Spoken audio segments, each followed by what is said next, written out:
Welcome to our horror show ভূতের আড্ডা। আসসালামু আলাইকুম লিসেনার্স, আমি সুমন আছি আপনাদের সাথে। শুনছেন ভূতের আড্ডা। আশা করি সবাই অনেক ভালো আছেন। আজকে আপনাদেরকে পরিচয় করিয়ে দিব হাসান মাওলানার সাথে। তার জীবনের সাথে ঘটে যাওয়া কিছু মুহূর্ত শেয়ার করেছেন। তো চলুন কথা না বাড়িয়ে চলে যাই ঘটনায়। হয়ে যাচ্ছে আমি হাসান মাওলানা।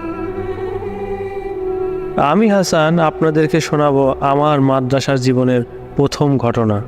ঘটনাটি ঘটে 60-এর দশকে। তখন আমার বয়স 14 কি 15। আপনারা সবাই জেনে থাকবেন প্রত্যেক গ্রামে গ্রামে কবরস্থান সংলগ্ন মাদ্রাসা থাকে।